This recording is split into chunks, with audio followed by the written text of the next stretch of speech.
Hey, welcome on in, guys. Tobin here with you, and thanks for checking out the channel. Hope you are doing fantastic out there in this world. If you guys could subscribe, that'd be great. Thanks for stopping by. Like the video, comment. I've heard all the Gru jokes. You can save them for yourself or keep putting them. I don't care. I feel like that's whatever floats your boat, you rascals. You guys are always up to shenanigans. Anyway, I want to get into this. So Tyler Herro posted on one of his Instagram accounts.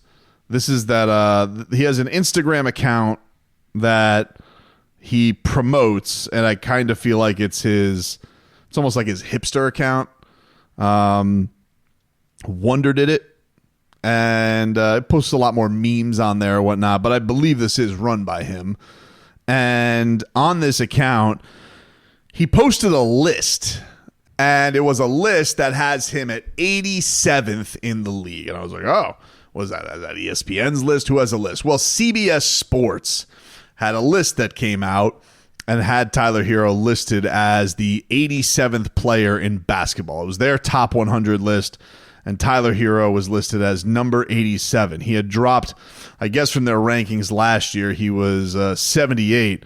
So in their mind, he has dropped 9 spots and is behind the likes of Anthony Simons, Michael Conley, RJ Barrett, Jonathan Kuminga, who's been kind of kicked around some Heat trades lately. A lot of Jonathan Kuminga talk with the Jimmy Butler Warriors buzz. I saw one trade, by the way, just as an aside. I saw one trade that was awful on Heat Reddit. It was, and I try not to get baited into these memes.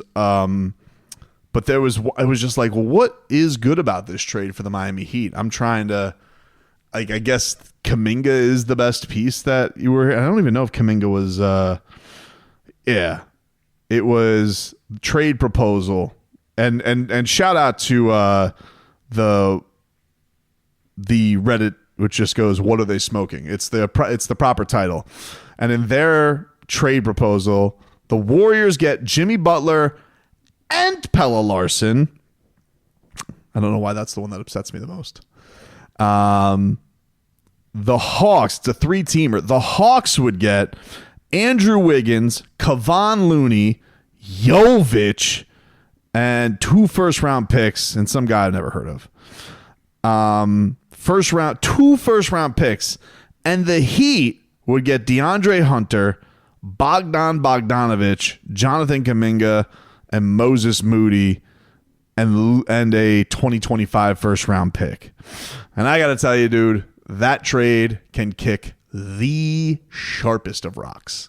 Hate it, don't want it, get it out of my life. I am not a fan of it.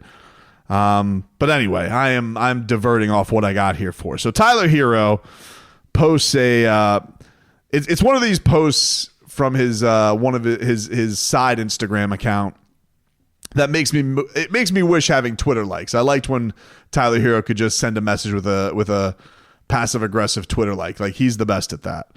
So Tyler is 87. So the way that the post looks, you can see he's right there at the bottom of the list with the likes of Anthony Simons, Mike Conley, RJ Barrett, Jonathan Kuminga, Emmanuel Quickly, Dante DiVincenzo, Jalen Johnson. Austin Reeves has to really annoy him. Jeremy Grant, Josh Hart, Zach LaVine, Naz Reid, CJ McCollum, Isaiah Hartenstein, Trey Murphy III, Kobe White, Jalen Suggs, Bradley Beal, Michael Porter, Devin Vassell, Brandon Miller, Alex Caruso, Miles Turner, Aaron Gordon, and Jaden McDaniels.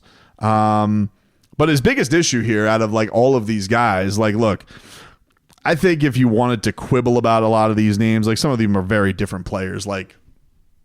How do you compare an Isaiah Hartenstein to a Tyler Herro, where one guy is just balls to the wall effort, glue guy, to Tyler Herro, who is, a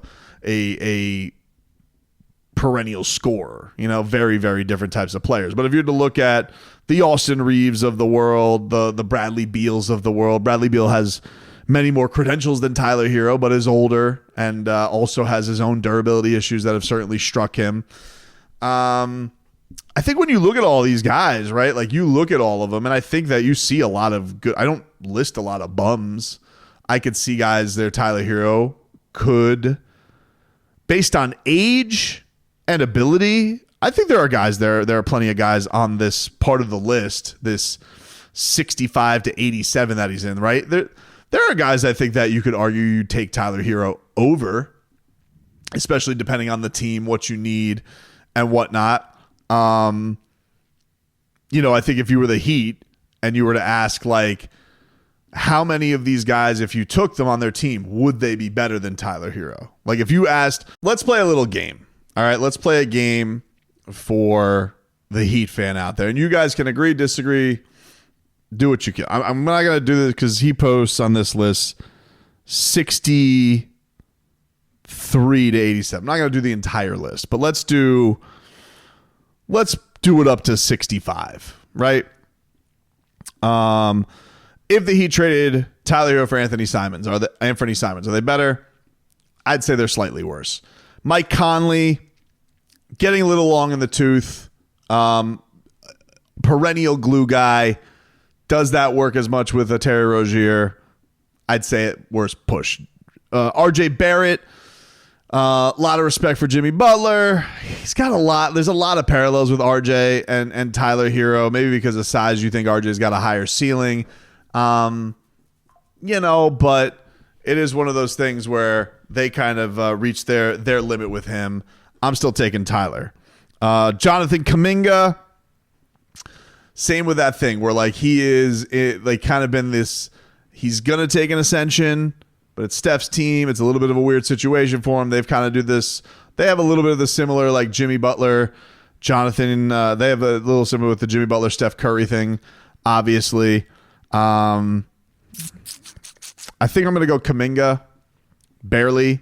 Quickly, Tyler, I go Tyler. Dante DiVincenzo, I go Tyler. Jalen Johnson, I go Tyler. Austin Reeves, I go Tyler. Jeremy Grant, I'd go Tyler. Josh Hart, you're bringing like different. See, this is one of the things where like it's tough, like because the Heat, the way they're built, like I think Tyler's a better scorer than Josh Hart, but Josh Hart just brings a lot of nasty to the table. The Heat better with a guy like a Josh Hart or an Alex Caruso. Would they be better off? If you had the idea of an Isaiah Hartenstein, like, yeah, Tyler Herro is a better player than these guys, but if they were on the Heat and you traded for them, would they be in a better spot? I would say, yeah. I just think there's a comfortability there. You'd have a hierarchy. You'd have different stuff brought to the table from those guys. Zach LaVine, I'd take Tyler. Naz Reid, I'd take Naz Reid. CJ McCollum, more credentialed than Tyler Herro, right? Older, more proven than Tyler Herro. But I think I'd take Tyler Herro over CJ at this point. Maybe if we were talking a couple years back, I'd take CJ. So, yeah, I don't want to do this for the whole thing, but I think there's a lot of guys that you could be like, hey, is Tyler Herro better than that guy? And I think on like its face, yes. But if it was on the Heat, would you necessarily... Could they help the Heat in different ways that they may not need with Tyler Herro because they have Terry, they have Bam, and they have Jimmy Butler? There's arguments there too, right? There's arguments there too. But there's also, the questions of Tyler's age, if he does stay healthy, if he does have a good playoff run. But these are the big ifs that if he is pissed off about his rankings, like they just have to be answered by him being on the court mostly. Like that is by far the biggest knock on him right now. It's not his defense and it's not his attitude and it's not any of that stuff. Like I think Tyler Herro works his ass off. I think he tries on defense. I know he gets attacked on defense, but I do think Tyler will make some in-between plays. He will get abused. Will there be a time where he gets himself physically tuned up to take on those type of challenges? Be interesting to see. Dude's an absolute sniper when it comes to shooting. I mean, I don't see a lot of shooters on here that can really sniff him. He's just that type of dangerous when it comes to when he's on one with his 3-point shot. And honestly, the CBS, like it looks bad on the list, but the CBS description of him was pretty complimentary. It said, CBS wrote, injuries really handicapped Herro last season as he played in a career low 42 games, but he was still among the most efficient shooters in the league. His production didn't garner a bunch of attention, but he put up near career numbers across the board. He's going to go out and get you 20 points a night on efficient numbers. and a combination of being a 3-point threat with also being able to score off the dribble. Vital to the Heat offense when it gets stagnant and when he and Jimmy Butler aren't on the floor. So, yeah, I mean, Tyler last year, his numbers career-wise they say career numbers were, off the jet. They were kind of samesies all over the place if you're just going counting-wise. Like, he was just under 21 points, just like he was his six-man year. He got to the free throw line less than his other previous 2 years, which is honestly one of his biggest knocks, is that the guy just doesn't garner contact and doesn't find a way to get that whistle. Like, I think that's, if you were to look at like what separates Tyler Herro from taking the leap, that's what it is. I think as a shooter, yeah, he's deadly.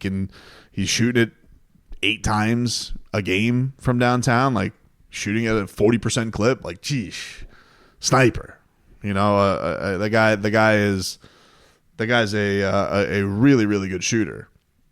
But that is the durability and the scoring at the rim. Those are like, if he could take any kind of step there, man, you could talk about being way higher on the list for sure. But I get him being pissed off. I get it. But and I don't think any of this stuff is bad. I think it's cool to take notes on this stuff. It's not the only guy. Some of the even more proven players in the league take plenty of slights, dude. Plenty of slights. Look at Jaylen Brown, being left off of the Team USA. Look at Jason Tatum whining about getting no minutes to Team USA. So when you have something like this and it bothers a player, I don't think there's anything wrong with it. It's just a matter of what is he going to do about it. And that's going to be the interesting part about this year. One more note. Saw a clip from the Bill Simmons podcast that was circulating the Heat Twitter video accounts. And it was a clip from Zach Lowe. And I've been listening to some Zach Lowe. I've been listening to some NBA preview pods. And this is not the first time he's been mentioning the Heat. Like, every time he kind of mentions the Heat, he had a thing on their rotation last week where he was saying, pretty positive things. He's like, they're solid. He likes their rotation. Every time I hear national Heat talk, a lot of the times it's pretty hollow, but I do think that Zach does a pretty decent job. He knows who everybody is. I think the only thing he's not really accounting for with the Heat is Kalel, but we don't really know. He's a rookie. But it's an interesting thing because he keeps mentioning the Heat going back to the well on Damian Lillard. I think a lot of national pundits are down on the Bucks. They think the Bucks are going to flop this year, and that the Heat, Damian Lillard talks could be coming back at some point. So here was Zach Lowe. The move would be Dame, and I've said before, like, I'll bet you Miami would revisit that, the failed Dame talks before. But that's what am I getting back that makes Giannis happy? If that's my concern. Now, if he comes to me and says, "Hey man, if I'm here for the long haul, like, you need to recoup some draft picks, you get Tyler Herro, whatever fake Dame trade return you want to speculate about, like, I'm cool. Like, that's one thing, but it's a tough. They can't compete with other teams for a big name player that comes available via trade. They don't have the picks. They don't have the young players. I don't know. This is all the reason why there would be number one on my anxiety draft. So, yeah, that was the other thing. Like, if it goes back to the Bucks being bad, would they open up the talks for Damian Lillard? And would the Heat get back in the game? I think the Heat would, even with Dame looking not great last year, and there's been a lot of personal stuff, physical stuff that's been thrown out there that he's in a better place. But, yeah, if it doesn't go good, like, how many more times did they go at this when they saw Drew Holiday go and win a championship? And could the Heat go back to that? Well, look, man, the Heat are going to have their own drama, right? Seemingly, or could have their own drama with the Jimmy Butler thing.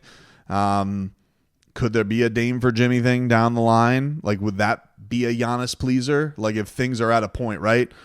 The ideal thing was to bring Dame here with Jimmy Butler. That's what we all wanted last year. I thought it was put well by Chef Trilly, where he was saying, like, if Woj would have retired a year sooner, it was so spot on because, is sitting here doing Cronin's bidding. We would have all been just sitting here happy with Dame, Bam, and Jimmy Butler all together. But I don't think you can dismiss it because first of all, this is where Dame wanted to be, right? So if there was going to be a spot, they were going to do right by him. They kind of brought him against his wishes to Milwaukee.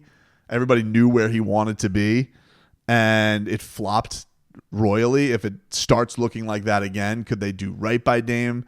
Could they make Giannis happy by bringing them a Jimmy Butler? Or, do they start looking things in the mirror because they are getting pretty old over there in Milwaukee? And is there a way to make that move happen at some point this year? Like, is there still a point to bring Dame time to Miami? Will the Heat be, keeping a keen eye on how he looks and how he's looked to see, hey, can we carry that kind of salary for a couple of years because, and not have any apprehension towards it?